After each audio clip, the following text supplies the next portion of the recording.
আমরা যেহেতু আমাদের একটি আমরা স্লোগান শুরুতে বলে দিয়েছি স্টুডেন্ট ফার্স্ট বাংলাদেশ ফার্স্ট, এই স্লোগানগুলোকে সামনে রেখে আমরা আমাদের ছাত্ররাজনীতি সাজাবো এবং আমরা আগে যে ছাত্রলীগ যে স্টাইলের রাজনীতি করতো সেই রাজনীতিটাকে আমরা ডিবাঙ্ক করবো।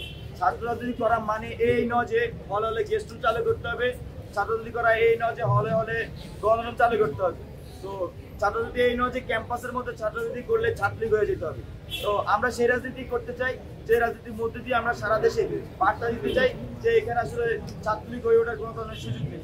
আর পাশাপাশি এখানে বাংলাদেশের ঐতিহাসিকভাবে মধুর ক্যান্টিন একটি গুরুত্বপূর্ণ জায়গা আমরা মনে করছি ছাত্র রাজনীতির জন্য। এক একটা জায়গার এক এক ধরনের সিগনিফিকেন্স আছে।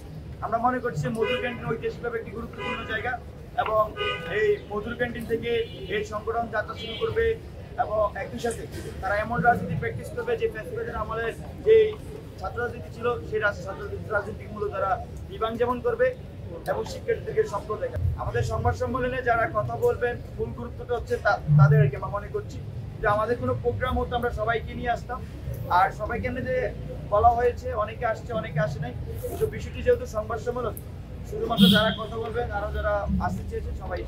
আমরা কালকে যখন আমাদের কমিটি ঘোষণা করতে গিয়েছিলাম তার আগেই কিন্তু বঞ্চিত হওয়ার কথা উঠেছে। আমরা মনে করছি বিষয়টি সম্পূর্ণভাবে উদ্দেশ্য প্রণোদিত ছিল এবং সেটাকে হচ্ছে যে ছড়ানো হয়েছে। তো এখানে যেটা হয়েছে ভুল বুঝাবুঝি হয়েছে, এখানে এরকম কোনো সুযোগ নেই। আমরা ইতিমধ্যে কমিটি কিন্তু ঘোষণা করেছি, এই কমিটি কালকে আমাদের হাতে ছিল, আমরা কালকে ঘোষণা করতে পারিনি, আজকে আমরা ঘোষণা করছি। তো সেই ক্ষেত্রে আসলে যে ভুল বোঝাগুলো হয়েছে আমরা রাতের মধ্যে সকল স্টেকহোল্ডারদের সাথে আমরা মিটিং করে আলোচনা করেছি। ওনাদের দেখি যে সবার এখানে অংশগ্রহণ আছে এবং ওনাদেরকে রাখবো যে সেটাও কিন্তু ওনার সাথে আলোচনা করা হয়েছে, কিন্তু এখানে কোনো একটা তৃতীয় পক্ষ এই ভুল বুঝাবুঝি তৈরি করেছে, সেজন্য আসলে আমাদের তদন্ত কমিটি গঠন করা।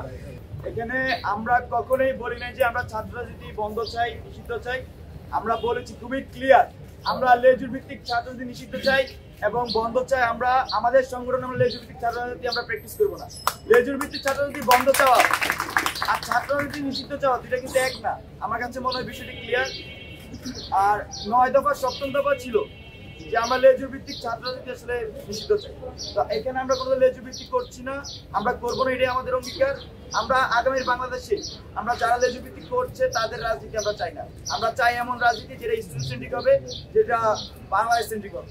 আমাদের যে কেন্দ্রীয় আহ্বায়ক কমিটি, সেই কেন্দ্রীয় আহ্বায়ক কমিটিতে আপনারা দেখেছেন গতকালকে রিফাত চৌধুরীর নাম ঘোষণা করা হয়েছিল, কিন্তু পরবর্তীতে তিনি তার ব্যক্তিগত কারণ দেখিয়ে তিনি এই পদ থেকে অব্যাহতি নিয়েছেন। দেখুন এখানে বিষয় যেটি দাঁড়িয়েছে গতকালকের যে ঘটনা, সেখানে কিন্তু বেসরকারি বিশ্ববিদ্যালয়ের শিক্ষার্থীরা তারা কিন্তু মানে এখানে সবাই কিন্তু আসে, এখানে বেসরকারি বিশ্ববিদ্যালয়ের শিক্ষার্থীরা একটা ভুল বুঝে এসেছিল, তাদেরকে বলা হচ্ছিল যে এখানে বেসরকারি বিশ্ববিদ্যালয়ের শিক্ষার্থীদের অংশগ্রহণ নেই, কিন্তু আসলে পুরো পূর্ণাঙ্গ কমিটি প্রকাশ করার পরে আসলে এটা জানার উপায় ছিল যে বেসরকারি বিশ্ববিদ্যালয়ের শিক্ষার্থীরা অংশগ্রহণ ছিল নাকি।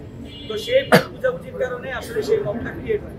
কিন্তু এখানে একটা পক্ষ যারা এমন একটা ন্যারেটিভ দাঁড় করাতে চাচ্ছে যে বেসরকারি বিশ্ববিদ্যালয়ের শিক্ষার্থীরা সেখানে রিফাত রশিদকে নিয়ে স্লোগান দিচ্ছিল, কিন্তু আসলে সেটা ছিল মহানগরের একাংশ যারা রিফাত রশিদকে নিয়ে স্লোগান দিচ্ছিল, সেটা তারা মহানগরের কমিটির, কিন্তু তারা বেসরকারিতে পড়ে, কিন্তু তারা বেসরকারি বিশ্ববিদ্যালয়ের শিক্ষার্থী হয়ে ওরকম কিছু চাচ্ছিল না।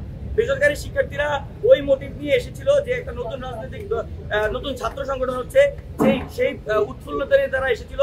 তারা যখন ভুল বুঝছিল যে না এখানে হয়তো বেসরকারি বিশ্ববিদ্যালয়ের কোনো প্রতিনিধিত্ব নেই, তখন তারা আসলে সেটা নিয়ে না করছিল, কিন্তু পরবর্তীতে এটা যখন ক্ল্যারিফাই করা হয়েছে যে বেসরকারি বিশ্ববিদ্যালয়ের শিক্ষার্থীদের প্রায় 30 থেকে 35 জনের একটা অংশ পূর্ণাঙ্গ কমিটিতে আছে, তখন এই বিষয়টি আমি আশা করি যে ক্ল্যারিফাই হয়ে গিয়েছে।